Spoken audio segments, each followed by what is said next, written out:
अस्सलाम वालेकुम नाजरीन, वेलकम कहते हैं आपको आपके पसंदीदा प्रोग्राम में जिसका नाम है इट टेक्स अ फैमिली। और ये प्रोग्राम जैसा कि आप सब जानते हैं कि हमने डिज़ाइन किया है ऐसे तमाम ख़ानदानों की मदद के लिए जिनका कोई ना कोई प्यारा नशे की बीमारी का शिकार है। बल्कि अब तो हम ज़्यादा ब्रॉड स्पैन पर भी बातचीत कर रहे हैं जिसमें हम ऐसे लोगों को भी मदद फराहम कर रहे हैं जो इस ख़तरे से दो चार हैं, जिनका कोई ना कोई प्यारा इस तरफ जाता हुआ नज़र आ रहा है। लास्ट प्रोग्राम में हमने आपको मदद की थी, ऐसे कुछ हिफाजती तदाबीर यानी ऐसे हिफाजती टीकों का जिक्र किया गया था जिनकी मदद से आप अपने घर के तमाम अफराद या आने वाली नई नस्ल के बच्चों को महफूज बना सकते हैं इस नशे की बीमारी में जाने से।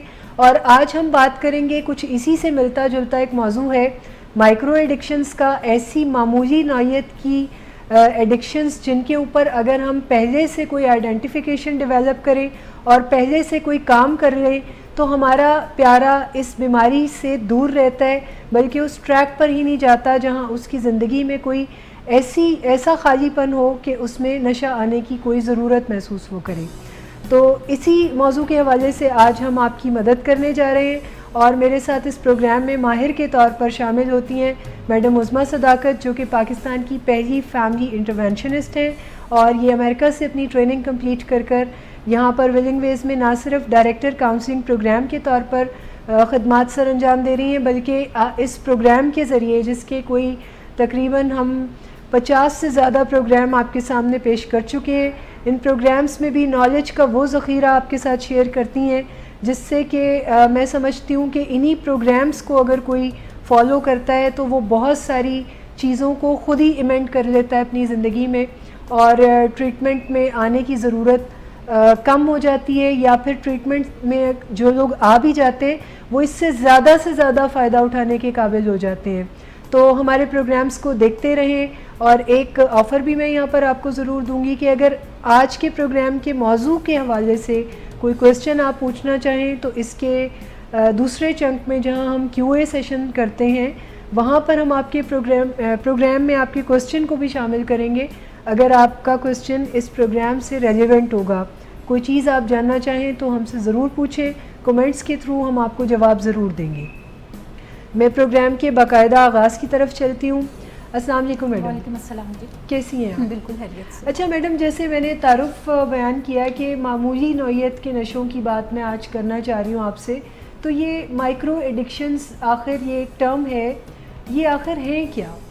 अच्छा, माइक्रो एडिक्शन पे जब हम बात करते हैं तो ज़्यादातर एडिक्शंस के हवाले से ये समझा जाता है कि कोई शख्स कोई नशा इस्तेमाल करेगा, जैसे शराब पिएगा या चरस इस्तेमाल करेगा या हीरोइन इस्तेमाल करेगा, तो उससे उसकी ज़िंदगी में कुछ बर्बादी की अलामतें नज़र आना शुरू होंगी जिसको हम एडिक्शन कंसिडर करेंगे। जबकि एडिक्शन सिर्फ नशों की नहीं होती बल्कि सोचों की भी होती है, बल्कि बिहेवियर की भी होती है। सो माइक्रो एडिक्शन से मुराद है ऐसी एडिक्शंस जो कि विजिबल नहीं हैं, इनविजिबल हैं, और जो शख्स उस एडिक्शन में मुब्तला है वो खुद भी अभी नहीं जानता कि राइट नाउ वो किसी थॉट एडिक्शन के अंदर या किसी बिहेवियर एडिक्शन के अंदर मुब्तला है।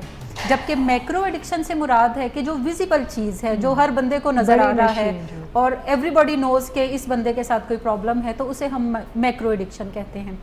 अच्छा, माइक्रो एडिक्शन हम डेवलप कैसे करते हैं? कुदरत जब हमें ज़िंदगी के धारे में धकेलती है तो बहुत सारी चीज़ें हम अपने सर्वाइवल के लिए सीख रहे होते हैं ट्रायल एंड एरर के थ्रू।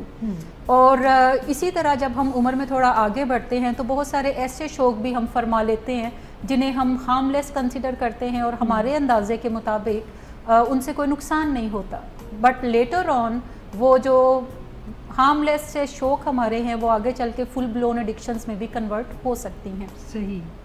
अगर मैं ये कहूँ कि हम सही चीज़ें सीखने से पहले गलत चीज़ें सीख लेते हैं तो ये ज़्यादा आई थिंक रेलेवेंट बात है कि हमारे पास कोई ज़िंदगी का गुजारने का कोई कोड नहीं होता, कि कोई मैनुअल नहीं है हमारे पास कि हम ज़िंदगी कैसे गुजारें। सो हम अपने सर्वाइवल को मैनेज करने के लिए जैसे तैसे किसी को देखते, कुछ अपनी सोचों से अखज़ करते, हम अपने कोई वैल्यू सिस्टम को इस्टेब्लिश कर लेते हैं, कोई अपने थॉट प्रोसेसेस को इस्टेब्लिश कर लेते हैं जिनमें से ज़्यादातर गलत होते हैं, सारे तो नहीं बट ज़्यादातर गलत होते हैं। और फिर आगे चल के ज़िंदगी का जब हमें गुजारने का तरीका आता है जो कि मेंटोर्स हमें बताते हैं या कोई अक्लमंद लोग हमें बताते हैं, तो फिर हमें अंदाज़ा होता है कि बहुत सारी ऐसी चीज़ें मैंने सीख रखी हैं जो कि मुझे आगे बढ़ने में रुकावट का बाइस बन रही हैं, तो फिर हम उन्हें दुरुस्त करना शुरू करते हैं। या बाज़-औक़ात हम इन चीज़ों को एज़ इट इज़ एक्सेप्ट भी कर लेते हैं और अपने बारे में एक ख़याल बनाते हैं, तसव्वुर बनाते हैं कि मैं तो ऐसा ही हूँ, और फिर हम उन्हीं चीज़ों को कर लेते हैं। लेकिन जो भी गलत हमने सीखा होता है उसकी एक कांस्टेंट पेन है, उसकी एक प्राइस है जो कि फिर हम लाइफ टाइम पे करते चले जाते हैं। लेकिन अगर हम उस तकलीफ में से निकलना चाहेंगे तो फिर हमें ज़रूर कोई ना कोई दुरुस्त लाहलाए अमल सीखना पड़ेगा, कोई दुरुस्त बिहेवियर सीखना पड़ेगा, कोई दुरुस्त सोचों का पैटर्न सीखना पड़ेगा, जिसके थ्रू हम उस पेन को एलिमिनेट करके एक अच्छी कंफर्टेबल हेल्दी ज़िंदगी जो है वो गुजार सकते हैं। सही। अच्छा, ये जो माइक्रो एडिक्शन की एक टर्म है जो यहाँ पर राइज है, जिसमें हम ऐसी ही थॉट्स एंड बिहेवियर्स की एडिक्शन के बारे में स्टडी करते हैं जो किसी भी पर्सन को लीड करता है, बड़े नशों की तरफ लेके जाता है, यानी ज़रूरत महसूस कराता है कि अब ज़िंदगी में कोई बड़ा नशा भी होना चाहिए। अगर इनकी मैं आपसे तादाद पूछूं, जो साइंस ने इनकी कोई तादाद मेंशन की हुई है या इनके ऊपर रिसर्च एविडेंसेस मौजूद हैं कि ये कितनी इकसाम की हैं, तो आप क्या बताएंगे? अच्छा, एक तो मैं बताना चाहूँगी कि माइक्रो एडिक्शन को अगर हम जानना चाहते हैं तो ये मैक्रो एडिक्शन जिस बंदे में मौजूद है उसके इर्द गिर्द बसने वाले जितने भी लोग हैं वो माइक्रो एडिक्शन से अब निपट रहे होते हैं। यानी अगर मैं बात करूं कि कोई आइडेंटिफाइड ड्रग एडिक्ट किसी घर के अंदर मौजूद है या किसी साइकेट्रिक इलनेस के साथ है, या साइकेट्रिक नहीं तो कोई क्रोनिक फिजिकल इलनेस है, तो उस घर में बसने वाले जितने भी अफराद हैं वो ज़रूर इन माइक्रो एडिक्शन से निपट रहे होंगे, नबर्द आजमा होंगे। और साइंटिफिक फैक्ट्स जो हमें बताते हैं कि ये टोटल इनकी तादाद कोई 7 के करीब है, जिससे वो तमाम लोग जो हैं एक्सपीरियंस कर रहे होते हैं, जिससे नताइज निकालने में कुछ डिफ़िकल्टी हमें दरपेश होती है। अच्छा, सबसे पहले अगर मैं बात करूं तो इसमें अवॉइडेंस का बिहेवियर आता है, जिसको हम एक्सपीरियंशियल अवॉइडेंस कहते हैं। सही। यानी किसी भी ऐसी चीज़ से बचने की कोशिश करना जो आपके अंदर एंग्जाइटी क्रिएट करती है। ये सिचुएशन हो सकती है, ये कोई सोचें हो सकती हैं, ये इमोशंस हो सकते हैं, फीलिंग्स हो सकती हैं, कोई पास्ट की मेमोरीज हो सकती हैं जो कि आपको तकलीफ़ पहुंचाती हैं, पेन क्रिएट करती हैं, और आप उसे बचने के लिए अपने आप को किसी और चीज़ के अंदर इन्वॉल्व करते हैं और आप चाहते हैं कि आप उस पेन को बाईपास करके गुजर जाएं, बाईपास करके अपनी ज़िंदगी आप कंफर्टेबली गुजार लें। जबकि जितना हम अवॉइड करते हैं उतनी शिद्दत से वो तकलीफ़ जो है वो वापस हमारी तरफ आती है। जैसे मैं अगर इसकी मिसाल दूं तो ये गलत तो नहीं होगी कि अगर आपको कोई आपका वेलविशर, कोई रिश्तेदार, मोहल्लेदार बताता है कि आपका बच्चा जो है वो किसी ड्रग के उसमें शामिल है, इस्तेमाल में, तो आप को अच्छा नहीं लगता ना, अंदर से ये चीज़ बुरी लगती है, तो आप अवॉइड करना शुरू हो जाते हैं इस बात को, और आप इस चीज़ को ना अहमियत दे रहे होते हैं, और आप कहते हैं नहीं ऐसा नहीं हो सकता, क्योंकि आप इस बारे में सोचना भी नहीं चाह रहे, क्योंकि आप इस बारे में सोचना नहीं चाहते क्योंकि किसी भी बंदे ने ज़िंदगी में ये ख्वाब नहीं देखा होता कि उसका बेटा या बेटी या हस्बैंड या वाइफ या कोई प्यारा जो है वो ज़िंदगी में आगे चल के नशे कर रहा होगा, अपनी ज़िंदगी तबाह करता हुआ उसकी नज़रों के सामने होगा, और वो उसे बचाने के लिए कोई कोशिश नहीं कर पाएगा प्रैक्टिकल बुनियादों पर। लेकिन जब भी कोई दूसरे लोग आपको इन्फॉर्म करेंगे कि आपके बच्चे या बच्ची को हमने सिगरेट पीते देखा, तो इवन पेरेंट्स काफ़ी बुरा मानते हैं इस चीज़ को, इस फीडबैक को, और वो ना सिर्फ उनके साथ गुस्सा करते हैं बल्कि कता ताल्लुकी भी करने की तरफ जाते हैं और बताते हैं कि आज के बाद हमारा आपसे कोई ताल्लुक नहीं है, या वैसी सिचुएशन है जो कि तकलीफ देती है आपको। सो आप एक कोपिंग स्ट्रेटजी के तौर पे एक नया बिहेवियर आप निकालते हैं कि मैं जितना इसको अवॉइड करूंगा उतनी मुझे तकलीफ नहीं होगी, उतना मेरी सर्वाइवल के लिए बेहतर है। हालांकि तकलीफ का बाइस जो है वो इन्फॉर्मेंट नहीं है, तकलीफ का बाइस तो वो एलिमेंट है, वो फैक्टर है जो चीज़ उसने इन्फॉर्म की है। अच्छा, एक और चीज़ बड़ी अहम है कि हम पेन को अवॉइड नहीं कर सकते, ठीक, लेकिन हम सफरिंग को अवॉइड कर सकते हैं। पेन इज इनएविटेबल, लेकिन जो सफरिंग है वो इनएविटेबल नहीं है। यानी जब भी हमें कोई पेनफुल चीज़, कोई मेमोरी, कोई फीलिंग जब भी हम इनकाउंटर उससे करेंगे तो हम अगर एक्सपीरियंस कर लें उसको एक ही दफ़ा तो हम फिर हीलिंग के प्रोसेस में चले जाएंगे, हम उसमें से वंस एंड फॉर ऑल निकल जाएंगे। लेकिन जब भी हम उसे अवॉइड करेंगे, बाईपास करने की कोशिश करेंगे, तो समझ लें कि ये पेन फिर हमारे साथ कॉन्स्टेंटली चलना शुरू हो जाएगी, जो हर गुजरते लम्हे के साथ भारी होती जाएगी। और एक हद तक तो हम इसके वज़न को सहार सकेंगे, बट एक टाइम ऐसा आएगा जब हमारे लिए इसके वज़न को बर्दाश्त करना काबिल कबूल नहीं होगा या नाकाबिल बर्दाश्त होगा, तो फिर हम एक और डिफरेंट तरह के बिहेवियर के अंदर जाएंगे जो कि नेगेटिव होगा, जो कि सेल्फ सेबोटेजिंग बिहेवियर होगा। सो हमें ये जितने भी नेगेटिव इमोशंस हैं या सिचुएशंस हैं जो भी हमारे अंदर थोड़ी एंग्जाइटी क्रिएट करें, पेन क्रिएट करें, तो हम जितना इनकाउंटर करेंगे, जितना फेस करेंगे, उतना जल्दी हम इन तमाम चीज़ों में से निकल जाएंगे। लेकिन एक माइक्रो एडिक्शन है कि हम तमाम लोगों का एक जनरल बिहेवियर या नॉर्मल बिहेवियर हम कंसिडर करते हैं कि जहाँ से तकलीफ़ मिल रही है उस बंदे से मिलना छोड़ दें, जिस सोच से तकलीफ मिल रही है उस सोच को सोचना छोड़ दें, जिन फीलिंग्स से तकलीफ मिल रही है उन फीलिंग्स को आप स्नैप कर दें, पुश अवे कर दें, फील ना करें ताकि उसमें से आप निकल जाएं। अच्छा, हमारा कल्चर भी इन तमाम चीज़ों को इंडोर्स करता है। बिल्कुल एक बड़ा कॉमन सा बिहेवियर मैं देखती हूँ कि जब भी कोई बंदा किसी प्रॉब्लम में होता है, किसी तकलीफ में है, कोई फोतगी हो गई है उनके घर के अंदर, तो ज़्यादातर लोग जो आएंगे तो वो ये कहेंगे कि तुम परेशान मत हो, तुम रो मत। तो वो ये मैसेज दे रहे होते हैं कि देखो तुम इस तकलीफ को महसूस ही ना करो। बिल्कुल, तुम इस तकलीफ को महसूस नहीं करोगे तो तुम्हें प्रॉब्लम नहीं होगी।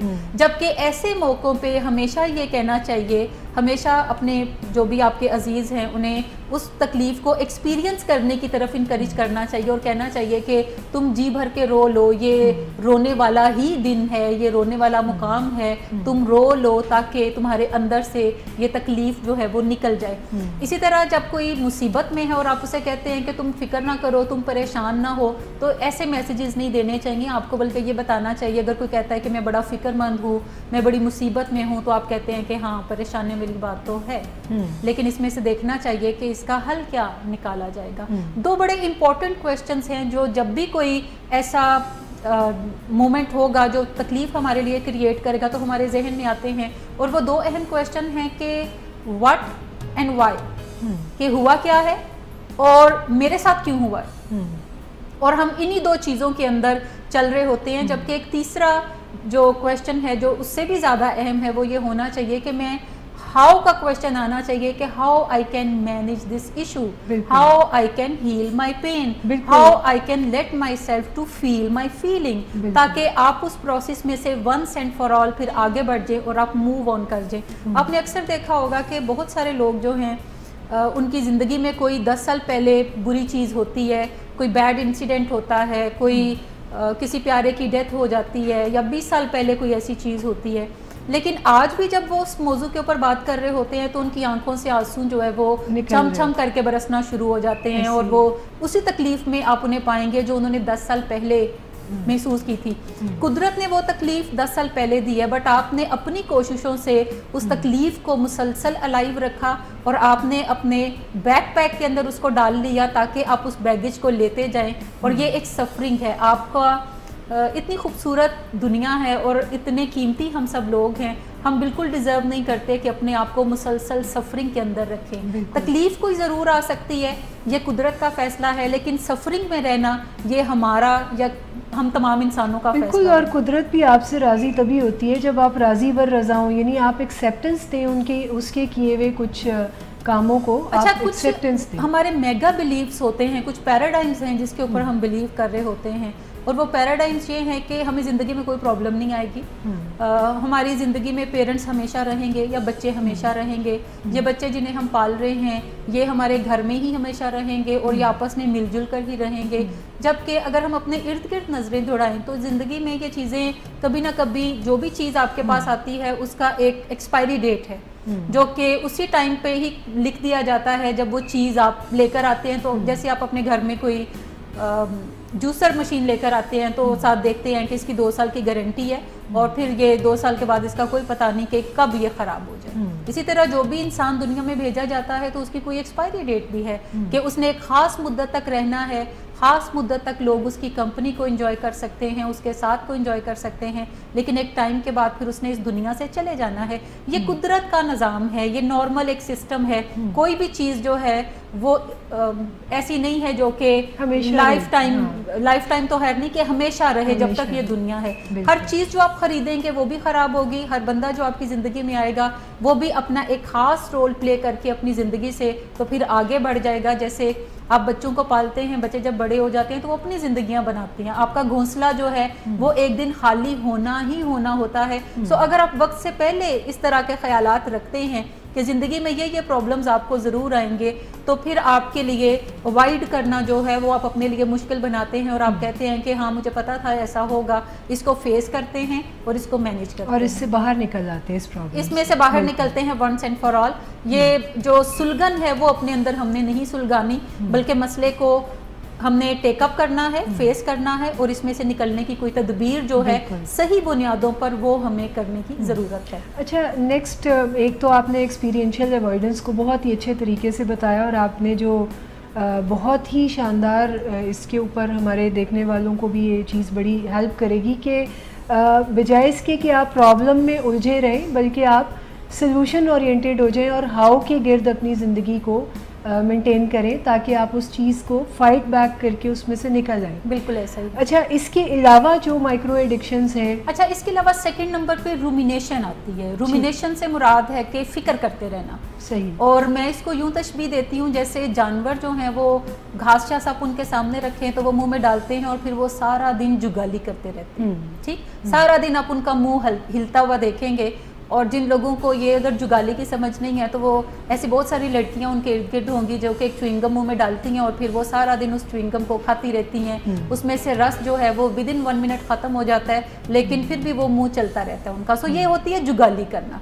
इसी तरह हमारा ब्रेन भी जुगाली करता है और ब्रेन जुगाली करता है। कोई ना कोई प्रॉब्लम जब हमारी ज़िंदगी में आती है, कोई तकलीफ़ नमूदार होती है, तो हमें कोपिंग स्ट्रेटजी के तौर पे अपने ब्रेन को ये तकलीफ़ पहुंचाते हैं कि अच्छा ये मसला मुझे आन पड़ा है, और साथ उस मसले के ऊपर 24/7 सोचते रहते हैं और हमारा ब्रेन जो है वो उस मसले पर जुगाली करना शुरू कर देता है कि ये क्यों हुआ, ये नहीं होना चाहिए था, ऐसा मेरे साथ ही क्यों होता है, हमेशा मुझे ही क्यों मसले आते हैं, सारी दुनिया बिल्कुल तकलीफ़ों से आज़ाद है, अल्लाह ने मुझे टारगेट किया या मेरा क्या कसूर था, मुझसे क्या गुनाह हुआ, हाँ, या मेरी क्या गलती, मैंने पता नहीं ज़िंदगी में क्या कसूर कर दिया था, या ये जो मेरे पेरेंट्स मेरे साथ बातचीत ऐसी कर रहे हैं जो कि मुझे अच्छी नहीं लग रही, तो ये मैं कोई इनका अपना बच्चा हूँ या ये मुझे कहीं से उठा के लाए थे। ऐसे वहम भी हमारे जो ड्रग एडिक्ट बच्चे होते हैं उनको होता है कि ये मेरे वालिदैन नहीं है जो किसी जगह मुझे उठाया है, और ये अगर मैं इनका अपना होता तो मेरे साथ वो ये सलूक तो ना करते। सो ये जो ब्रेन आपका जुगाली पे आप लगा देते हैं तो आपको ये तसल्ली रहती है कि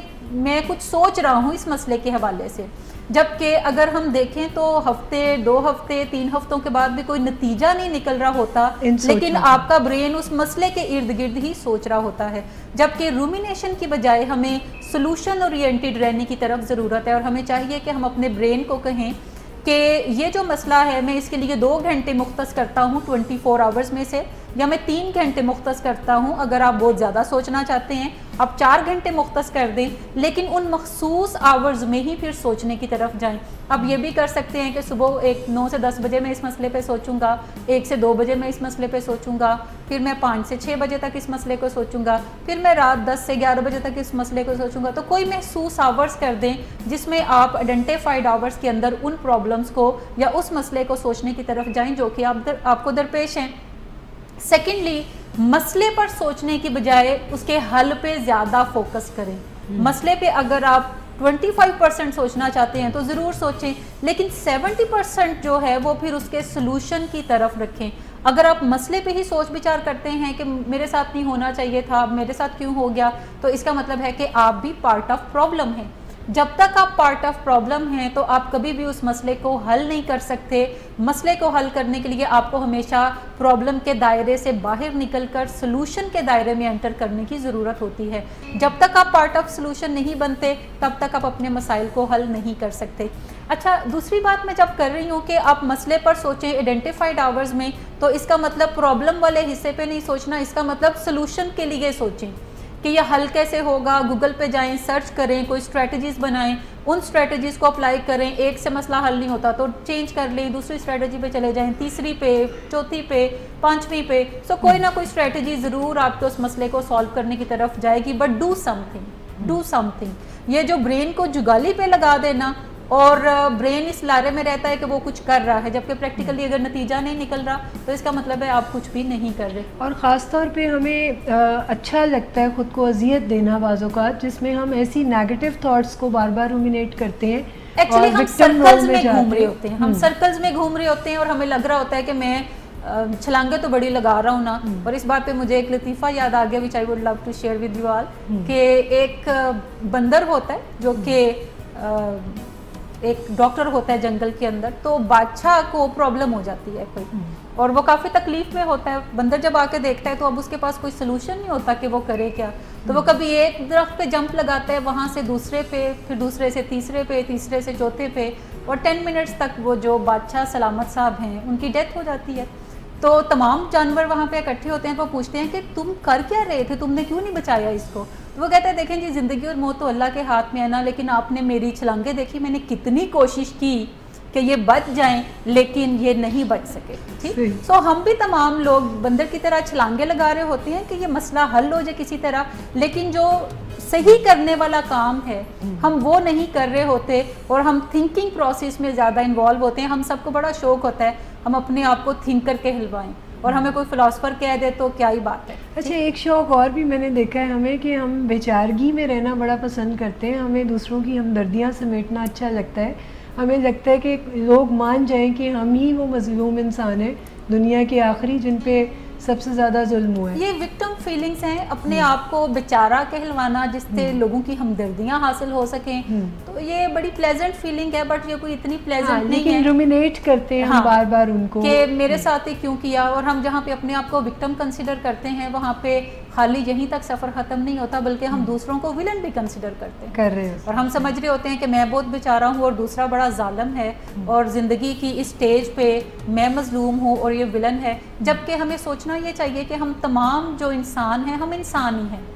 कभी मुझसे कोई गलती हो सकती है, कभी किसी की गलती से मुझे कोई नुकसान पहुंच सकता है। सो ह्यूमन लेवल पे अपने और दूसरे बंदे को देखें, या जो भी सिचुएशन है उसको देखें, और अंडरस्टैंड कर लें कि डील करने से ही मसला हल होगा, प्रैक्टिकली कोई कदम उठाने से मसला हल होगा। अगर हम सिर्फ रूमिनेट करते रहेंगे तो it is just like a rocking chair, कि आप सिर्फ झूले लें उसके ऊपर बैठकर, आप कुछ प्रैक्टिकली करने की तरफ नहीं जाएंगे। सो हमेशा वेल अवेयर्ड हमें होना चाहिए कि ये जो रूमिनेशन है, ये जो हमारा ब्रेन फिक्रें करता रहता है, और हम अपने आप अपनी नॉर्मल ज़िंदगी गुजार रहे होते हैं, ख़ास किसी प्रॉब्लम के लिए कुछ कर नहीं रहे होते, तो इससे मसला हल नहीं होगा। सो कभी भी अपने जहन को आज़ाद मत छोड़ें, ऑटो पायलट पे मत छोड़ें, बल्कि अपनी सोचों को डायरेक्ट करें, अपनी सोचों के कैप्टन खुद बने, और अपने बिहेवियर्स को आप तभी जनरेट कर सकेंगे अगर आप अपनी सोचों को कंट्रोल में रखेंगे। अगर आपकी सोचें जानवरों की तरह कभी इधर भाग रही हैं कभी उधर भाग रही हैं और आप उनके पीछे पीछे भाग रहे हैं, तो फिर बस आपकी ज़िंदगी बहुत अच्छी नहीं गुजरने वाली, तकलीफ़ में रहेगी। लेकिन अगर आप तकलीफ़ से निकालना चाहते हैं तो अपनी सोचों पे काबू पाना सीखें, लीड करना सीखें, और लीड करेंगे तो यकीनन आप अपनी ज़िंदगी में आने वाले प्रॉब्लम्स को वन बाय वन करके सॉल्व करते चले जाएंगे। बिल्कुल ठीक है। अच्छा, इसके अलावा अभी आपने एक्सपीरियंशियल अवॉइडेंस और रूमिनेशन की बात की है। एक्सपीरियंशियल अवॉइडेंस और रूमिनेशन की बात हमने की, और इसके बाद इमोशनल मास्किंग है। ठीक है, कि हम लोग जो हैं अपने अंदर की फीलिंग्स को कभी भी दूसरों को महसूस नहीं करवाना चाहते, और हम सारे ही लोग ऐसे हैं। बिल्कुल। और तमाम हम लोगों की एक्सपर्टी का लेवल डिफरेंट है। जैसे हो सकता है हम में से बाज़-औक़ात लोग जो हैं वो स्ट्रेंजर्स को बड़ा अच्छा मास्क अपना कर देख सकें, और लोगों को ये ना लगे कि हमें कोई तकलीफ़ है, क्योंकि समहो हमें लगता है कि अगर मैं लोगों को बताऊंगा कि मैं तकलीफ़ में हूँ, या मुझे कोई प्रॉब्लम है, या मैं किसी लॉस में से गुजर रहा हूँ, तो लोग मुझे कमज़ोर समझेंगे, लोग समझेंगे कि मैं कोई बेवकूफ़ शख्स हूँ, लोग समझेंगे कि मैं कोई पागल हूँ जो मैं इस तरह की बातें कर रहा हूँ। एक बड़ा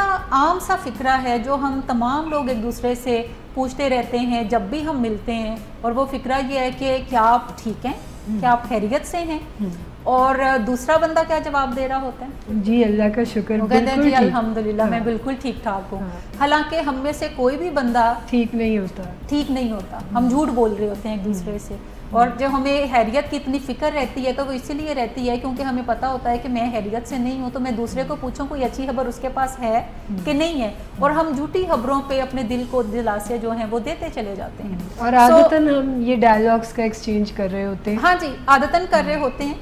और ये हमारे कल्चर के अंदर ग्रीटिंग्स हैं इसको कि आप इसको यूं ग्रीट करें कि दूसरे का हाल पूछें। और दिन में मैंने देखा है कि कुछ लोगों की आदत होती है कि वो दिन में 10 दफ़ा भी मिलेंगे तो वो ज़रूर फिर आपका हाल पूछेंगे कि दो कोई घंटे में बदल तो नहीं हाल गया आपका।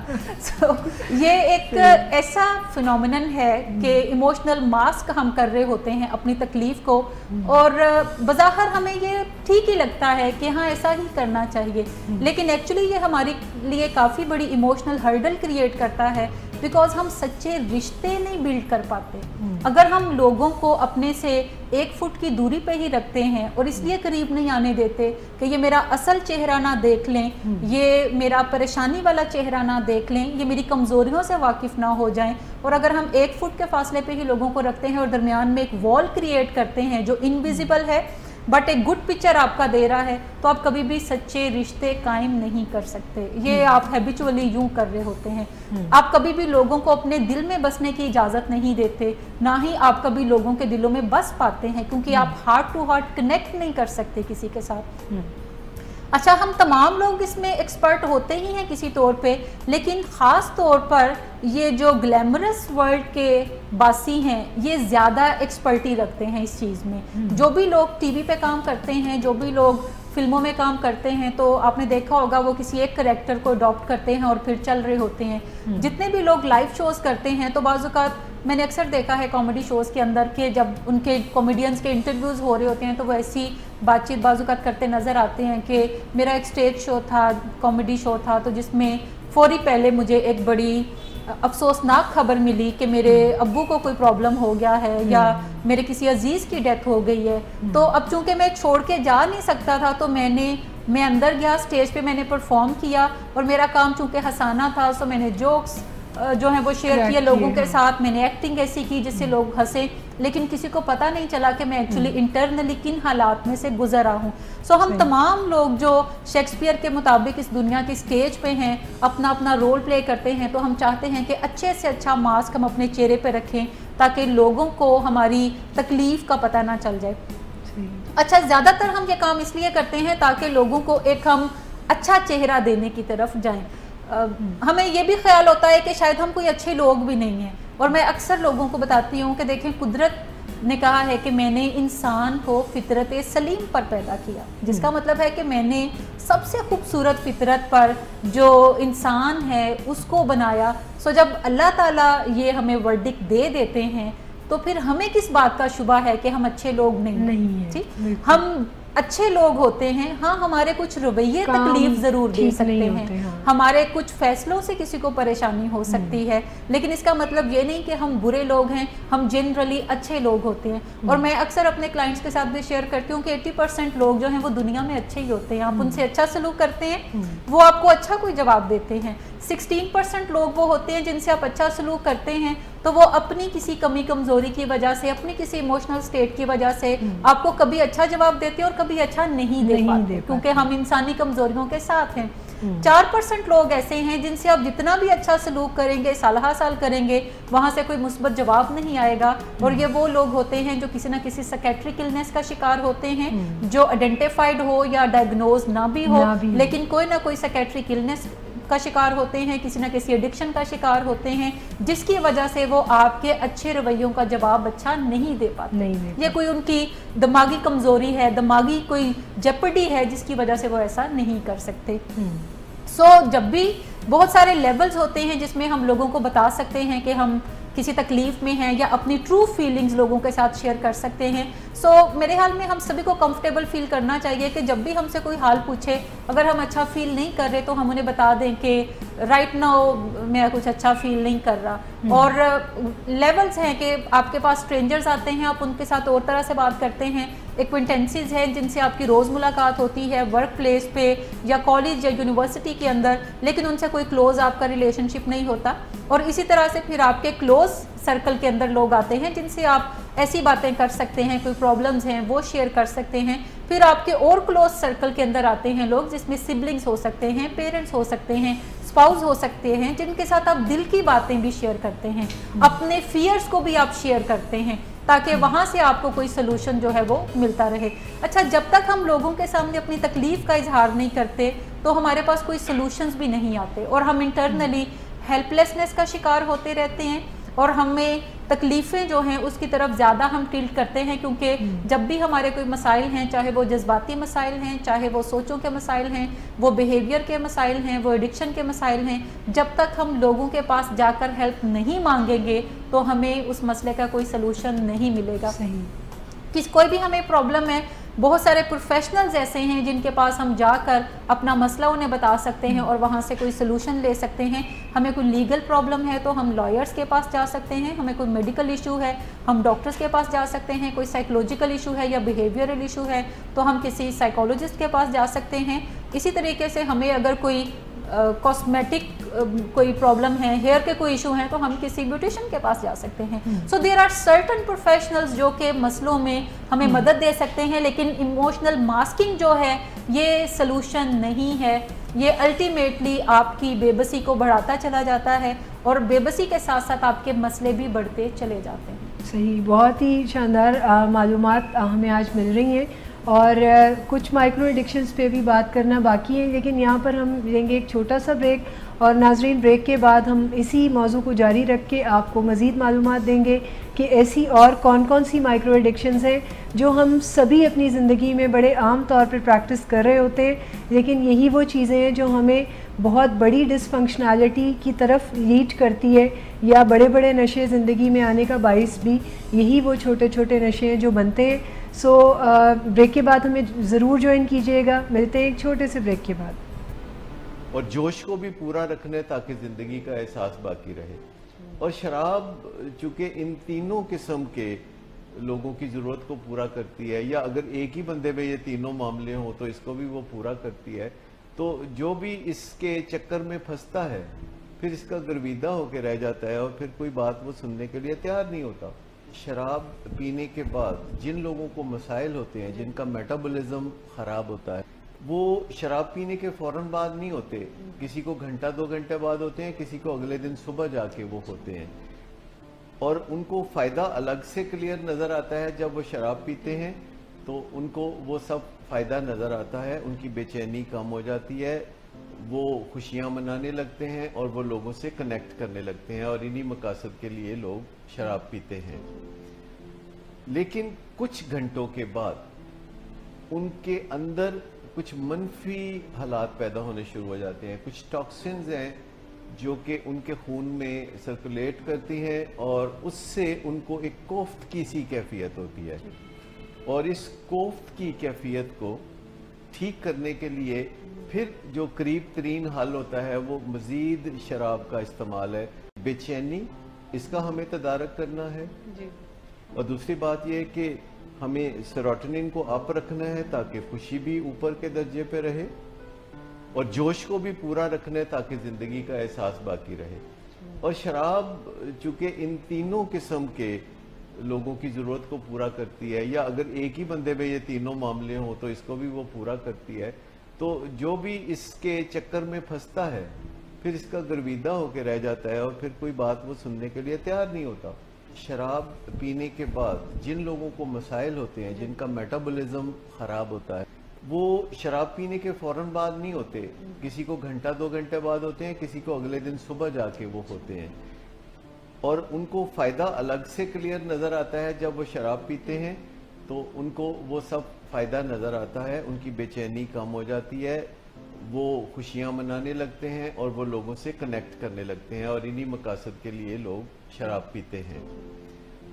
लेकिन कुछ घंटों के बाद उनके अंदर कुछ मनफी हालात पैदा होने शुरू हो जाते हैं। कुछ टॉक्सिन्स हैं जो कि उनके खून में सर्कुलेट करती हैं और उससे उनको एक कोफ्त की सी कैफियत होती है, और इस कोफ्त की कैफियत को ठीक करने के लिए फिर जो करीब तरीन हल होता है वो मज़ीद शराब का। वेलकम बैक नाजरीन। ब्रेक पे जाने से पहले हम डिस्कस कर रहे थे माइक्रो एडिक्शंस के बारे में, जिसमें कि मैडम ने हमें 3 माइक्रो एडिक्शंस के बारे में अब तक बताया, जिसमें पहली थी एक्सपीरियंशियल अवॉइडेंस, दूसरी थी रुमिनेशन, और तीसरी जिसके ऊपर बातचीत हुई वो थी इमोशनल मास्किंग। इसके अलावा मैं चाहूँगी कि मैडम आप हमें कम वक्त के पेश नज़र आप हमें तेज़ी से बताएं कि बाकी की जो 4 माइक्रो एडिक्शंस हैं वो क्या हैं और उनके ऊपर फिर, क्योंकि हमारे प्रोफेशनल्स भी बेचैन हैं, बहुत सारे सवाल हम इसे 1 बाय 1 करते जाते हैं। एक और अहम चीज़ जो मैं शेयर करना चाहूँगी अपने व्यूवर्स के साथ कि एडिक्शन कोई भी ऐसी चीज़ हो सकती है, कोई रेमेडी हो सकती है जो कि वक्ती तौर पे आपका मूड चेंज कर दे, और इसको आमतौर पे मूड ऑल्टरिंग ड्रग्स कहा जाता है। कोई भी ऐसी सोच जो आपका मूड चेंज कर दे, आपकी तकलीफ़ को वक्ती तौर पे ख़त्म करती नज़र आए, तो चांसेस हैं कि आप ग्रेजुअली उन्हीं सोचों की तरफ चल पड़ेंगे, क्योंकि वो आपको कुछ रिलीफ जो है वक्ती तौर पे प्रोवाइड कर रही हैं। चौथी जो माइक्रो एडिक्शन यूजुअली हम लोग इन्वॉल्व होते हैं वो शॉर्ट टर्म फोकस है। शॉर्ट टर्म फोकस से मुराद ये है कि हम क्विक फिक्सेस की तरफ जाते हैं। बिल्कुल, पाकिस्तानी कौम के अंदर एक जुगाड़ का लफ्ज़ बड़ा फेमस है कि कोई भी प्रॉब्लम आएगी तो वो कहेंगे कि जुगाड़ क्या है। और आप अक्सर फेसबुक पे ऐसी बहुत सारी पोस्ट देखते हैं, पिक्चर्स देखते हैं जिसमें लोगों ने जुगाड़ किए होते हैं कि कोई प्रॉब्लम है तो उसे कैसे सॉल्व करने की तरफ जाएं। अच्छा, शॉर्ट टर्म फोकस जो है ये आपको बताता है कि जब आप कोई काम अभी कर सकते हैं तो फिर उसको देर से ठीक करने की ज़रूरत नहीं, कोई अभी कर लें जिससे कोई फौरी रेमेडी हो जाए, अभी वक्ती मसला हल हो जाए, अभी जो बेचैनी है वो मेरी कम हो जाए, अभी जो बंदा मुझे तंग कर रहा है वो बाज आ जाए। और ये शॉर्ट टर्म फोकस जो है ये फिर आपके ब्रेन का एक पैटर्न बन जाता है और आप ज़िंदगी के तमाम मामलात में इसी टूल को अप्लाई करने की तरफ जाते हैं। सही। कामयाबी ये हमें बताती है कि कोई शॉर्टकट नहीं है कामयाबी का। सक्सेस के जितने भी प्रोफेशनल्स हैं वो बताते हैं कि कामयाबी का कोई शॉर्टकट नहीं है, आपको हमेशा लॉन्ग रूट अपनाना पड़ता है, कोई रोड मैप फॉलो करना पड़ता है, कोई स्ट्रक्चर फॉलो करना पड़ता है जिससे आप कामयाबी की तरफ जाते हैं। अक्सर लोग मुझे पूछते हैं कि अच्छा फलां प्रॉब्लम है, कोई टिप दे दें उसका, फलां प्रॉब्लम है तो कोई पॉइंट बता दें। आप भी अक्सर बात करती हैं तो मैं हमेशा ऐसे लोगों को बताती हूँ कि देखें किसी भी मसले को हल करने का कोई टिप नहीं होता, कोई स्ट्रेटजी होती है, कोई रोड मैप होता है, कोई स्ट्रक्चर होता है जिसे आप फॉलो करके तो चीज़ों को बेहतर बनाने की तरफ जाते हैं। जैसे हमारे घरों में अगर टीवी खराब हो तो पहला हरबा लोग क्या इस्तेमाल करेंगे? टीवी खराब होगा तो लैपटॉप ऑन करके ऑनलाइन देखना शुरू कर देंगे। पहले टीवी भी जरा बड़े साइज के होते थे, आजकल टीवी ये इजाजत नहीं देते कि उन्हें आप कोई धब्बा चब्बा मारें। पहले वाले टीवी ये इजाजत देते थे, बड़े बड़े हिटाची के टीवी जिन्हें आप मार मार के आप उन्हें साइड से ठक ठक ठक करें ताकि ये कुछ बेहतर हो जाए। और अक्सर लोग मैंने देखा है कि जूते भी मारते होते थे ताकि जूता ज्यादा अच्छा लगता है, हाथ को क्या तकलीफ देनी है तो जूते से ही काम चला लिया जाए। ये सारे क्विक फिक्सेस हैं, ये जुगाड़ हैं जो कि हम जिंदगी में इस्तेमाल बाजुकात करते हैं। कभी कभार once in a blue moon maybe it's fine, but किसी भी लॉन्ग स्टैंडिंग प्रॉब्लम के साथ जुगाड़ नहीं चल सकता। उसके लिए कोई आपको रेमेडी, कोई लॉन्ग टर्म सोल्यूशन की तरफ ही आपको जाना पड़ेगा। अच्छा, ये जो क्विक फिक्सेस की तरफ हम जाते हैं तो जहाँ पे जिस घर में एडिक्शन होती है वहाँ पे फैमिलीज क्विक फिक्सेस वाले बिहेवियर्स को अडॉप्ट कर लेती हैं, जिनमें से एक बिहेवियर तो इनेबलिंग का है कि वो समझते हैं कि वक्ती कोई तरला, कोई माफ़ी तलाफ़ी, कोई मिन्नत समाजत करके मसला हल कर लिया जाएगा। और उससे मसला हल नहीं होता तो फिर वो कहते हैं अच्छा डांट डपट करें, ताने शाने दें, गुस्सा करें और बंदे को घर से निकालने की बात करें, जायदाद से आग करने की बात करें तो शायद इसके रवैये कुछ बेहतरी की तरफ जाएंगे। ये दोनों स्ट्रेटजीज ही नाकाम रहती हैं क्योंकि इससे कोई प्रॉब्लम कम्प्लीटली सॉल्व नहीं होती और शुरू में ये स्ट्रेटजीज थोड़ा बहुत फ़ायदा पहुंचाती है, आहिस्ता आहिस्ता वो ये फ़ायदा भी पहुंचाना ख़त्म कर देती हैं। सो क्विक फिक्सेस की तरफ नहीं जाना, हमेशा लॉन्ग टर्म अप्रोच की तरफ जाएं, वहीं से आपको परमानेंट चेंज, वहीं से आपको प्रैक्टिकल बेनिफिट्स जो हैं वो निकलते हुए नज़र आएंगे। सही। अच्छा, नेक्स्ट वन है हॉस्टिलिटी या अग्रेशन। अग्रेशन यानी गुस्से को हम एक काफ़ी बड़ी इमोशन कंसिडर करते हैं जिसके अपने नेगेटिव कुछ कॉन्सिक्वेंसेस हैं, लेकिन एक्चुअली गुस्सा जो है वो बहुत सारी हमारी फीलिंग्स को कवर कर रहा होता है। और जो लोग गुस्सा कर भी रहे होते हैं उन्हें खुद भी नहीं पता होता कि उनके beneath एंगर के beneath फीलिंग्स कौन सी हैं जिसको मैनेज करने के लिए वो गुस्से की स्ट्रेटजी को यूज कर रहे हैं। बिल्कुल। अच्छा, बहुत सारे तकलीफदा इमोशन जो हैं वो इस एंगर के पीछे छुपे होते हैं और हम बज़ाहिर जो भी बंदा हमें गुस्सा करता नजर आता है तो हम कहते हैं ये बड़ा ही गुस्सीला है, इससे बातचीत करना काफ़ी दुश्वार है क्योंकि कोई भी बात करें ये गुस्सा ज़रूर करने की तरफ जाएगा, सो बेहतर है इससे बातचीत ना करें। जबकि हमें ये प्रोब करने की ज़रूरत है कि ये गुस्सा जो इतना करता है पीछे इसके क्या तकलीफ छुपी है जिसको कवर अप करने के लिए ये गुस्सा करता हुआ नज़र आता है। जितने भी जानवर हैं वो गुस्से को अपने डिफेंस में इस्तेमाल करते हैं, और हमारा जो एनिमल ब्रेन है वो भी बताता है कि जब भी तुम किसी तकलीफ में हो तो अपने बचाव के लिए अगर तुम गुस्सा करोगे तो गुस्सा इज़ अ बेस्ट डिफेंस। जैसे मैंने अमूमन देखा है कि माँ बाप को एक डर लग रहा होता है कि अगर हमारे बच्चों ने ड्रग की तो ज़ाहिर है इनकी ज़िंदगी में बहुत नुकसानात इसके होंगे, तो उस डर को जिस वक्त वो बाहर निकालते हैं तो वो किसी एंगर या एग्रेशन की सूरत में बाहर आ रहा होता है। एक्चुअली अगर देखा जाए तो बहुत छोटे बच्चे भी जब आपके गड़बड़ कर रहे होते हैं, लाइक 2 साल के 3 साल के, तो ज़्यादातर माएँ आती हैं और उन्हें आंखें निकालते हैं, आंखें दिखाती हैं बड़ी बड़ी करके, जितनी बड़ी वो कर सकें। अब डिपेंड करता है उनकी कितनी बड़ी आंखें और वो कितनी बड़ी हो सकती हैं, लेकिन वो आंखें बड़ी करके दिखाती हैं और वो एक्चुअली कम्युनिकेट करने की कोशिश कर रही होती हैं कि डर जाओ मुझसे, मैं बड़ी खौफनाक चीज़ है।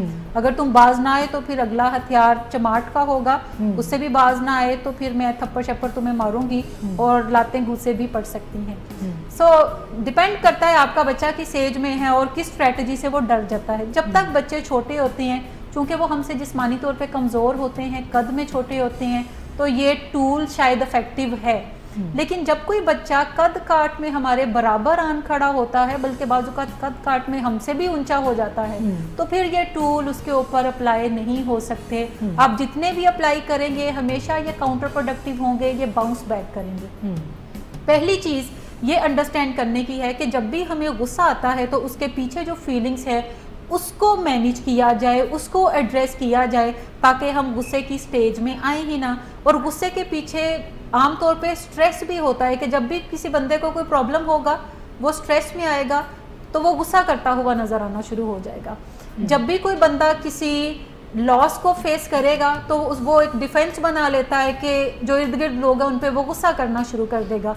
एक्चुअली वो कम्युनिकेट करना चाह रहा है कि मैं तकलीफ़ में हूँ, मुझे कोई बताएं रेमेडी, मुझे कोई हल बताएं, लेकिन वो इस तकलीफ़ को लफ्ज़ों में बयान करने की बजाय एंगर में डेमोन्स्ट्रेट कर रहा होता है, और ये समझ रहा होता है कि दूसरे को खुद ही पता चल जाए कि मुझे क्या तकलीफ़ है, जबकि दूसरे कोई जादूगर नहीं है। आप उनसे कम्युनिकेट करेंगे, बात करेंगे तो उन्हें पता चलेगा। और हम खुद भी बाज़-औक़ात अपनी तमाम फीलिंग्स को आइडेंटिफाई करने में डिफ़िकल्टी महसूस करते हैं, तो दूसरे कैसे हमारी फीलिंग्स को आइडेंटिफाई कर सकते हैं। सो अपनी फीलिंग्स को पहचानना शुरू करें। जब भी आप गुस्से में हों तो पहले जानें कि मेरी एक्चुअल तकलीफ़ कहाँ पे है, जहाँ से उभर कर ये कवर एक एंगर का मेरे सामने आ रहा है। बहुत ज़्यादा पेरेंट्स जब डिसअपॉइंट होते हैं अपने बच्चों के बिहेवियर से तो तब भी वो गुस्सा करते नज़र आते हैं। उन्हें अपने बच्चों की कोई बात पसंद नहीं आती तब भी वो गुस्सा करते नज़र आते हैं। बाज़ औक़ात वो कुछ सिचुएशंस पे ओवरवेल्म्ड होते हैं तो तब भी वो गुस्सा करते नज़र आते हैं। सो हमेशा अपनी फीलिंग्स को एड्रेस करना सीखें और समझें कि गुस्से के पीछे पोशीदा फीलिंग्स क्या हैं। जब तक आप उन्हें एड्रेस नहीं करेंगे आप गुस्से को एक डिफेंस के तौर पे इस्तेमाल करना शुरू कर देंगे।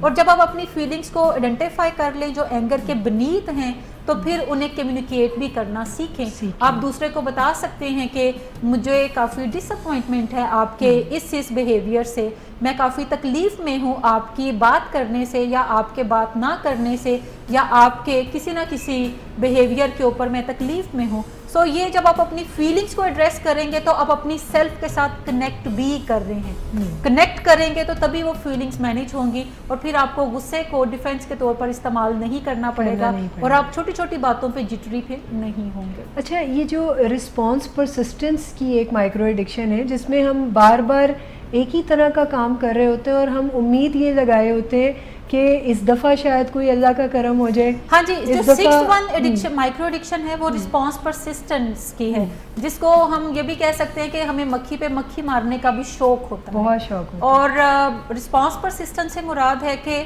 जब भी हमारी ज़िंदगी में कोई एक प्रॉब्लम आती है जिसको हल करने के लिए हम कोई एक रेमेडी यूज़ करते हैं, जब वो रेमेडी से नतीजा नहीं निकलता तो हम उसकी डोज थोड़ी बढ़ा देते हैं।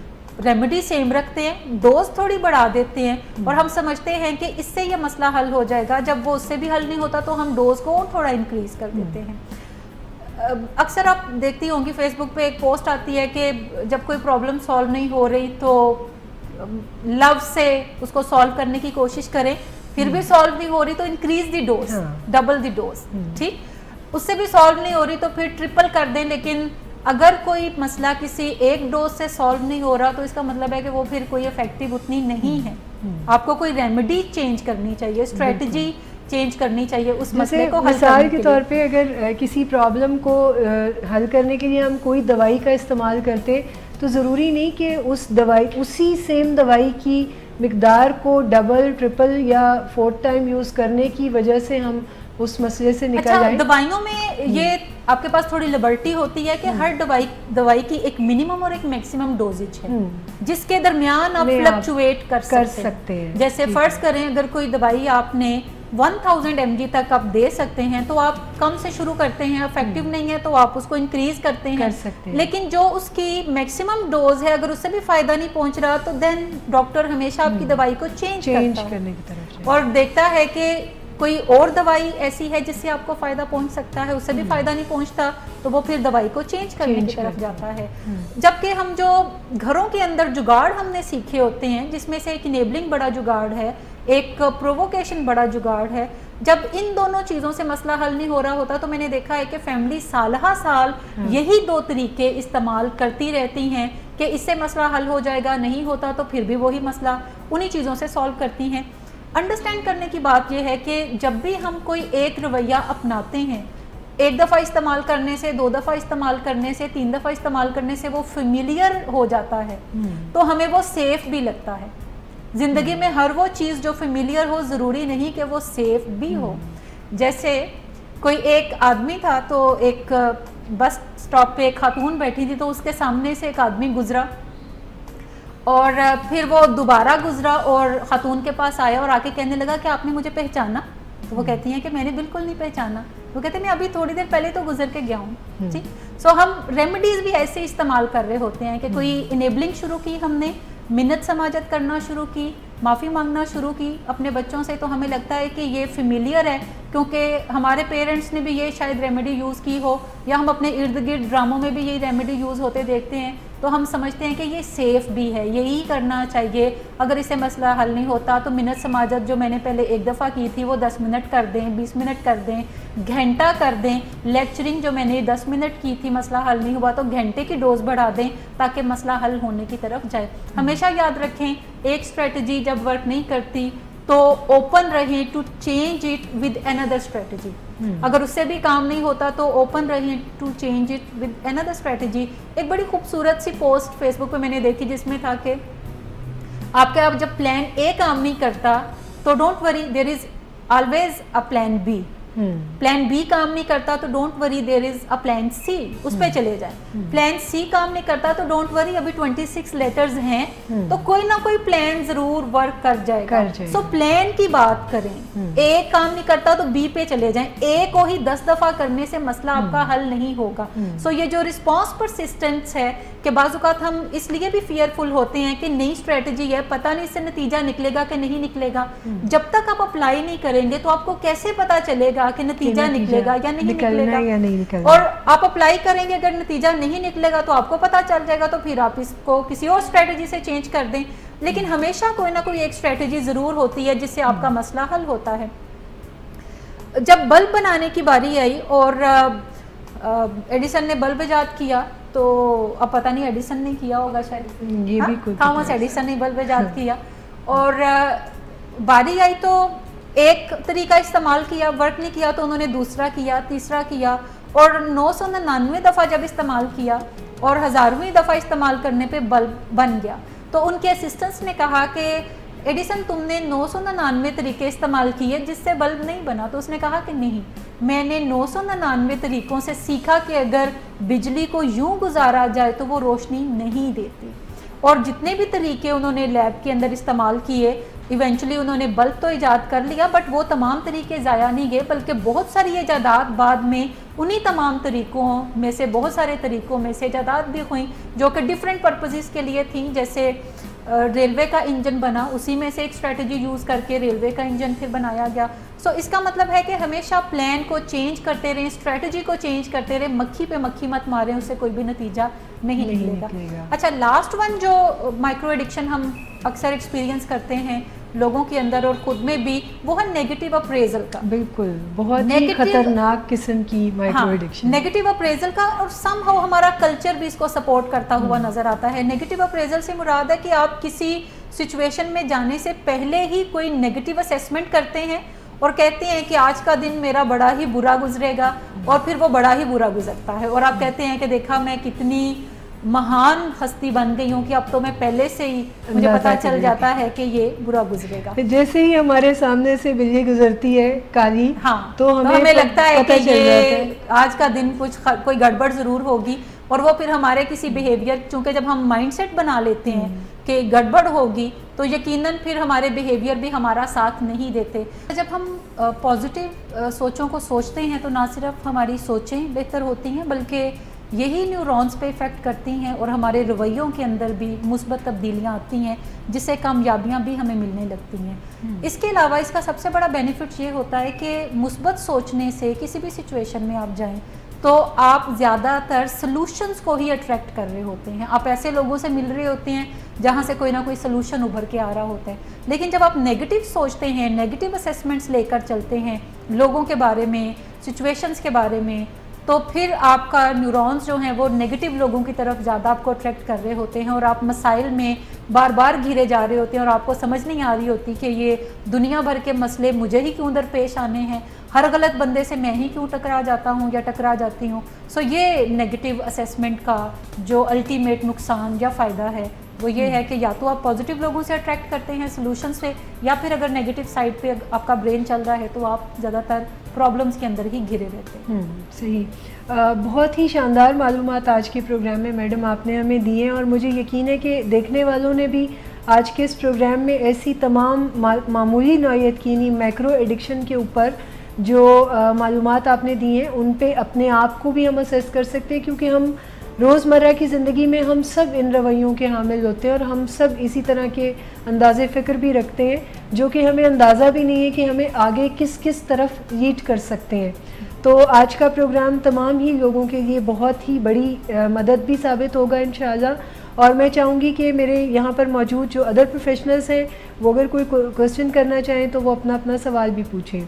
जी मिस तहसीन आपसे शुरू करते हैं। जी मिस, माइक्रो एडिक्शंस में चूँकि हम ऑटोमेटिकली इंडल्ज हुए हुए होते हैं और ईगो इन्वॉल्व होती है तो हमें बहुत ज़्यादा अवेयरनेस नहीं होती कॉन्शियस लेवल पे, तो किस तरह से रियलिटी चेक अपने ऊपर रखा जाए कि हम अपने आप को जज कर सकें और इस लूप में से निकलने के लिए वो हमें हेल्प करे, और स्किल्स क्या होंगी जो हमारे टूल किट में होनी चाहिए जिससे कि हम इन माइक्रो एडिक्शंस में से निकल के कोई हेल्दी कॉन्सिक्वेंस। अच्छा, एक तो ईजिली आप आइडेंटिफाई कर सकते हैं कि जब भी आप किसी तकलीफ़ में हैं तो इसका मतलब है कि पीछे कोई ना कोई आपकी सोच ज़रूर इन्वॉल्व है।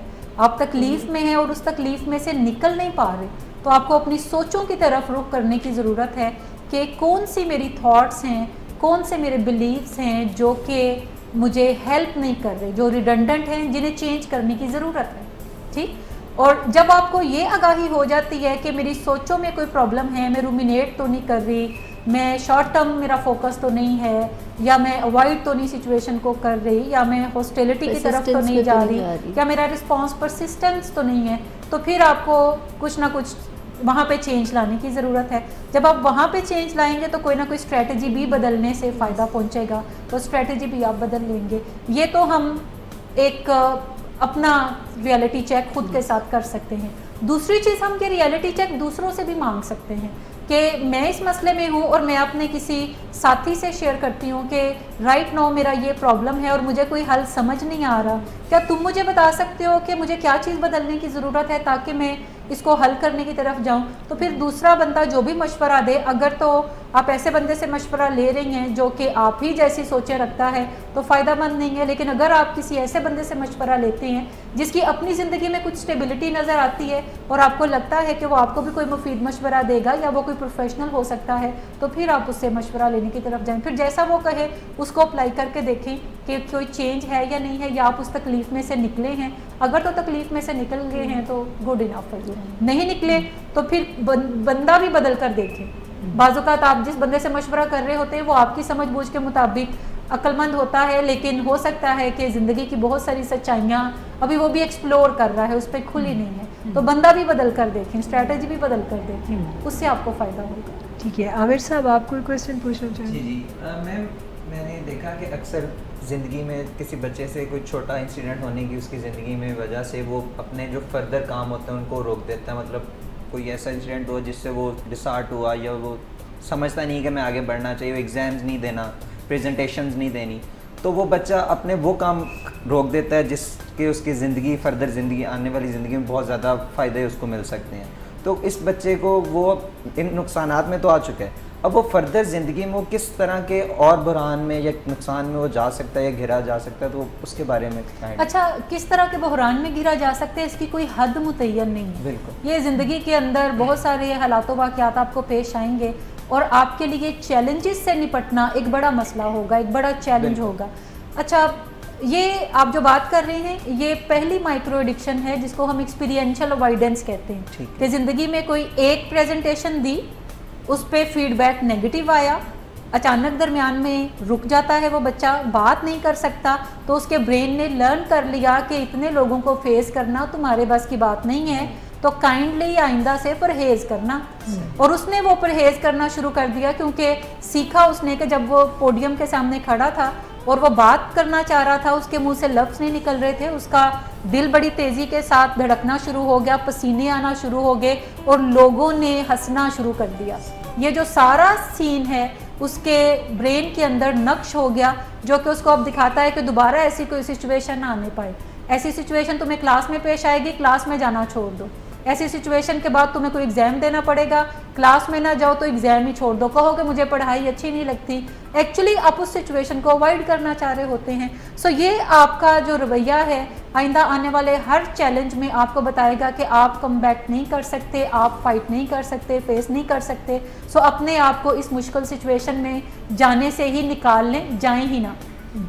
ज़िंदगी में एक रवैया अगर हम सीख लें कि अपने कंफर्ट जोन को स्ट्रेच करते रहें। आपका कंफर्ट जोन वो जोन होता है, वो सोचें होती हैं, वो लोग होते हैं जिनके इर्द गिर्द आप कंफर्टेबल फील करते हैं, आपको परेशानी नहीं होती, आपको अजनबियत का एहसास नहीं होता, आपके अंदर कोई एंग्जाइटी की अलामतें पैदा नहीं होती, आपका दिल नहीं धड़कता, आपको पसीने नहीं आते, बल्कि आप अच्छे खासे कंफर्टेबल माहौल को एंजॉय कर रहे होते हैं। सोचों में भी एक आपका कंफर्ट जोन होता है, ख्यालात में भी एक आपका कंफर्ट जोन होता है, लोगों में भी, सिचुएशन में भी एक कंफर्ट जोन होता है। तो हमेशा इरादतन अपने कंफर्ट जोन को स्ट्रेच करते रहें, कोई ना कोई चैलेंज अपने आप को दिए रखें, नए लोगों से मिलने जुलने की तरफ जाएं, नई सिचुएशन में अपने आप को जानबूझ के डालें। और जब आप इरादतन डाल रहे होते हैं तो चूंकि आपको पता होता है कि ये सिचुएशन नहीं है, ये काम मैंने पहले कभी नहीं किया, मैं खुद करने जा रहा हूँ, तो आपके अंदर एंग्जाइटी कम होती है। लेकिन जब एक्सीडेंटली आपको ऐसी चीज़ें करना पड़ती हैं तो वो आपके अंदर एंग्जाइटी जो है वो ज़्यादा जनरेट करती हैं। सो अपने आप नए लोगों के साथ मिलने का रुझान रखें, जानबूझ के नए लोगों से मिलें, जब भी नए लोगों से मिलें तो ज़रूर कुछ कर्टसीज, प्लेजेंट्रीज एक्सचेंज करें, हेलो हाय करें। इससे आपको आपका ब्रेन लर्न करेगा कि नए लोगों से मिलना फ़ायदेमंद होता है, ये आपको कोई हार्म नहीं पहुंचाता। नई सिचुएशंस में डालें, नई से नई स्किल्स को लर्न करें, नई वैल्यू अपने अंदर ऐड करें, कोई नई स्किल सीख लें, चाय बनाना सीख लें, खाना बनाना सीख लें, अंडा फ्राई करना सीख लें, पिज़्ज़ा बनाना सीख लें, गाड़ी चलाना सीख लें, म्यूज़िक बजाना सीख लें। मैथ अगर आपको करना पसंद नहीं है तो मैथ का कोई कोर्स ले लें, उसको उसके अंदर इन्वॉल्व हो जाएं। सो ये जो नई चीज़ें हैं ये आपको अपना कंफर्ट जोन स्ट्रेच करना सिखाती हैं, जिससे आप सिचुएशंस को, लोगों को, फीलिंग्स को अवॉइड करना नहीं सीखते बल्कि उन फीलिंग्स को फेस करना सीखते हैं। और ये कुदरती रुझान आप अपने अंदर डेवलप कर लेते हैं कि जिस चीज़ से मुझे डर लगता है मुझे उससे अवॉइड नहीं करना बल्कि मुझे उसे फेस करना है। तो कंफर्ट जोन को हमेशा स्ट्रेच करते रहें। एक साल पहले आपका जो कंफर्ट जोन था वो आज नहीं होना चाहिए, आज आपका कंफर्ट जोन थोड़ा बड़ा होना चाहिए। और जितना बड़ा ये होता जाएगा उतनी फिर चीज़ें आपकी ज़िंदगी में प्रॉब्लम कम क्रिएट करेंगी, यानी डिफ़िकल्ट सिचुएशन तो आएंगी लेकिन आपका जो पैटर्न होगा वो ये होगा कि how I can manage it, how can I make it right, how can I do it better. So आप इस फ्रेम ऑफ माइंड के साथ फिर चलना शुरू करेंगे। बिल्कुल ठीक हो गया। मिस सुनैना, आप कोई सवाल पूछना चाहेंगे? मिस, मेरा क्वेश्चन इमोशनल मास्किंग से रिलेटेड है। अक्सर देखा जाता है बच्चे बहुत ज़्यादा डिप्रेशन में होते हैं, लेकिन ये जब वो लोगों से मिलते हैं तो उनके मुंह पे ब्राइट स्माइल होती है, तो हर किसी को लगता है शायद बच्चा बहुत ज़्यादा खुश है या वैसे ही। इस तरह के बच्चों को किस तरह आइडेंटिफाई करना चाहिए, इनको किस तरह प्रूव किया जा सकता है कि वो अपनी इमोशनल मास्किंग ना किया करें? अच्छा, ज़्यादातर बच्चे इसमें एक्सपर्टी हासिल नहीं करते कि वो मास्क कर सकें। बच्चों को जब रोना आता है वो मुंह खोल के भी रोते हैं, आपने अक्सर देखा होगा। माँ की कोई बात पसंद नहीं आई, वो ये बिल्कुल लिहाज नहीं करेंगे कि घर में कोई मेहमान है, वो रोना शुरू कर देंगे, वो ज़मीन पे लेटना शुरू कर देंगे। सो बच्चों के अंदर इमोशनल मास्किंग नहीं होती, उनके अंदर रुझान होता है कि राइट नो वो जो फील कर रहे हैं वो सिचुएशन का लिहाज किए बगैर, लोगों का लिहाज किए बगैर एज इट इज़ उसको एक्सप्रेस करते हैं। ठीक, लेकिन जैसे जैसे हम बड़े होते हैं तो हमारे इर्द गिर्द मौजूद लोग जिनसे हम प्यार भी करते हैं, जिनकी हम रिस्पेक्ट भी करते हैं, वो हमें सिखाते हैं कि देखो ऐसे लोगों के सामने बातें मत किया करो, बातें छुपा के रखनी चाहिए, हर बंदे के सामने ये करने वाली नहीं होती। अगर आपको रोना आ रहा है तो हर बंदे के सामने रोने की ज़रूरत नहीं है, ये चंद लोग होते हैं जिनके सामने रोया जा सकता है। अगर आप किसी वजह से परेशान हैं तो जैसे ही कोई गेस्ट घर में आए तो आपको अपने चेहरे पे हम वक्त मुस्कुराहट रखनी चाहिए। और आपने देखा होगा कि आप किसी भी घर में जाएं, वहाँ पे हस्बैंड और वाइफ जब रहते हैं तो हमेशा उनके दरमियान अच्छे ताल्लुकात होते हैं। जैसे ही वो घर से बाहर निकलेंगे तो ताल्लुकात अपनी अपनी जगह पे आ जाएंगे। ठीक, सो ये हम लर्न करते हैं ग्रेजुअली कि दूसरों को बेहतर नज़र आने के लिए अपने चेहरे पे कोई ना कोई मास्क ज़रूर होना चाहिए। वो मास्क कई तरह के होते हैं, कभी हम खूबसूरत मास्क सजा लेते हैं, कभी हम अपने चेहरे के निशानों को मेकअप से छुपाते हैं। सो हमें एक्सपीरियंस ज़रूर करने की ज़रूरत है कि जैसे फेसबुक पे कोई फ़ोटो ऐसी भी होनी चाहिए जिसमें हमारे चेहरे के सारे निशानात नज़र आ रहे हैं, जिसमें अगर हमारा वेट ज़्यादा है तो हम जब सेल्फ़ी एक बनाते हैं तो हम बेस्ट सेल्फ़ी अपने फेसबुक पे पुटअप करते हैं, तो हमें कोई ऐसी सेल्फ़ी भी ज़रूर पुटअप करनी चाहिए जिसमें हम बहुत अच्छे नहीं लग रहे, जिसमें हम नेचुरल लग रहे हैं, जिसमें हम घर के कपड़ों के अंदर हैं। ये चीज़ हमें सिखाती है कि हमें रियल सेल्फ को भी लोगों को दिखाना चाहिए। हम लोगों के सामने अपनी हमेशा बेस्ट सेल्फ दिखाते हैं। बेस्ट सेल्फ से मुराद है जिसमें हमने कपड़े अच्छे पहने हों, जिसमें हम दिखने में अच्छे लग रहे हों, बाल अच्छे बने हों, और लोगों के साथ हम बेस्ट रवैये जो हैं वो अडॉप्ट करने की तरफ जाएं। जबकि हमारे घर वाले जो चंद लोग हैं उन्हें पता है कि हम वर्स्ट से वर्स्ट सिचुएशन में कैसे बिहेव करते हैं और हम बेस्ट से बेस्ट सिचुएशन में कैसे बिहेव करते हैं, वो हमें जान रहे होते हैं। सो ऐसे में एक तो हमें अपनी रियल सेल्फ को लोगों के सामने पिक्चर ज़रूर दिखानी चाहिए, और कभी ना कभी रियल सेल्फ में भी लोगों के सामने आना चाहिए। अगर हम अच्छा महसूस नहीं कर रहे तो अगर छोटा सा ये एक बिहेवियर हम अडॉप्ट कर लें, अच्छा महसूस नहीं कर रहे तो हम लोगों को कहें कि हाँ राइट नो मैं अच्छा फील नहीं कर रहा। दोस्त हैं, एक्वेंटेंसेस हैं, अगर आप किसी को कहेंगे, और ये कभी आप एक्सपेरिमेंट करके देख लें कि आप किसी ट्रेन में सफ़र कर रहे हैं, किसी बस में सफ़र कर रहे हैं, किसी प्लेन में सफ़र कर रहे हैं, और आपके साथ वाली बैठी सीट पे कोई बंदा आपसे पूछता है कि हाउ आर यू, तो आप कहते हैं कि मैं राइट नो अच्छा महसूस नहीं कर रहा, तो वो शॉक में आ जाएगा और आपका चेहरा अजीब सी नज़रों से देखेगा कि आप ये कैसी अजीब बात कर रहे हैं, क्योंकि ये हमारे दरमियान एक म्यूचुअल कॉन्ट्रैक्ट होता है, कॉन्सेंट होता है कि मैं अच्छी बात कहूँगा, जवाब में तुम मुझे अच्छी बात कहोगे। ठीक, और जब भी आप अच्छी बात नहीं करेंगे तो दूसरा शॉक की स्टेट में होगा कि ये म्यूचुअल कॉन्सेंट से कुछ इधर उधर बात चली गई है, ये ऐसी बात नहीं है जो आप मेरे साथ करें। हाँ, ये आप अपनी बहन के साथ करें, भाई के साथ करें, स्पाउस के साथ करें, मुझे आपने बुरी खबर नहीं देनी। सो हमें जब मुआशरा ऐसी चीज़ों को इंडोर्स करेगा जो प्रैक्टिकल हैं, जो रियल हैं, तो यकीनी तौर पे लोगों के अंदर ये करेज उभर कर सामने आ जाएगी कि जब भी उनके हालात अच्छे नहीं हैं तो वो कंफर्टेबली शेयर कर सकें। और ये शेयर करते हुए उन्हें ये सोच रखनी चाहिए कि वो एज ह्यूमन बुरे नहीं हो जाते। अगर हम शेयर कर रहे हैं कि मेरी तबीयत ख़राब है, मेरे पेट में दर्द है, मुझे रोना बड़ा आ रहा है, तो इसका मतलब ये है कि ये एज ह्यूमन मैसेज नहीं है कि मैं कोई बुरा शख्स हूँ, मैं अच्छा शख्स हूँ। हाँ, मैं रो सकता हूँ, हाँ मैं बुरा फील कर सकता हूँ, हाँ मैं शाउट बाजुकात कर सकता हूँ, हाँ मेरा रवैया ख़राब हो सकता है। लोग मेरे रवैये पे ज़रूर क्वेश्चन कर सकते हैं, लेकिन मैं इन तमाम रवैयों के साथ भी इंसान बेसिकली अच्छा हूँ, क्योंकि कुदरत ने मुझे फितरत सलीम पे पैदा किया है, तो उसमें कोई शक मुझे नहीं होना चाहिए। जब हम लोगों को ये लिबर्टी देंगे कि वो अपनी रियल सेल्फ हमारे सामने प्रेजेंट कर सकें और हम उनकी उस रियल सेल्फ को एक्सेप्ट करेंगे, तो ये रुझान लोगों में ज़्यादा होगा कि उन्हें फिर मास्किंग करने की ज़रूरत पेश नहीं आएगी। और अगर हम खुद भी ये करना छोड़ दें, तब्दीली अपने से लेकर आएँ, तो हमारे इर्द गिर्द लोगों को ये थोड़ी इंकरेजमेंट मिलेगी कि वो बुरे हालात में हैं तो वो तब भी शेयर कर सकें। जो ओरिजिनल उनका स्टेट है पीस ऑफ माइंड का, दिल का, वो हमारे साथ कंफर्टेबली उसको शेयर करने की तरफ है। बहुत शुक्रिया। मिस आप कोई क्वेश्चन, मिस सायरा आपके पास है कोई? जी मिस क्विक फिक्सेस की आपने बात की थी, तो मेरा क्वेश्चन ये है कि अक्सर फैमिलीज जो होते हैं, बिगड़े हुए बच्चे अपने जो उनके होते हैं और जो ड्रग एडिक्ट्स होते हैं, तो वो उनका शॉर्ट में ये कहते हैं कि इनकी शादियां करवा देते हैं, तो इसके साइड इफ़ेक्ट्स क्या हो सकते हैं? अच्छा, पहले तो मैं ये कहूँगी कि बच्चे बिगड़े पे नहीं होते, बच्चे बिगड़े हुए रवैयों के साथ होते हैं। बिगड़े हुए बच्चे नहीं होते। कोई भी बच्चा जो बिगड़े हुए रवैयों के साथ है, और ये कोई भी हो सकता है, जब थोड़ा बच्चा बड़ा होता है, लाइक टीन एज में जाता है, नौजवानी में जाता है, 18-19 साल का नज़र आता है, तो कुछ उसके हार्मोन्स के अंदर चेंज चल रही होती है जो कि 13 साल की उम्र से शुरू हो जाती है, और बाजुकात रवैयों में बिगाड़ उसकी वजह से भी आता है। लेकिन कोई भी हार्मोनल चेंज ये आपको हक नहीं देती, राइट नहीं देती कि आप दूसरों के साथ गुस्सा ज़रूर करें, आप दूसरों को गालियाँ ज़रूर दें, आप दूसरों के ऊपर हाथ ज़रूर उठाएं, आप घर की चीज़ें ज़रूर उठक पटक करें, घर की चीज़ों को ज़रूर तोड़ें, मोबाइल ज़रूर तोड़ें। आपके पास कोई भी हार्मोनल चेंज ये राइट नहीं देता। हार्मोनल चेंज ज़रूर होता है, लेकिन जो पॉजिटिव रिस्पांस फैमिली से मिलता है कि कोई भी चीज़ें अगर तोड़ के बखेरेगा तो फैमिली फ़ौरन शेम की वजह से उसे उठाना शुरू कर देती है कि घर के मुलाजमीन ना देख लें, लोग बाहर से आएंगे वो ना देख लें, तो बच्चा सीखता है कि अच्छा मेरा काम तोड़ फोड़ करना है, ये घर वाले हैं समेट लेंगे। जब भी हम बच्चों को उनके क्रिएट किए हुए क्राइसिस के नताइज भी खुद भुगतने देते हैं, तो फिर वो लर्न करते हैं कि नहीं मुझे अपने रवैयों को बेहतर करना है।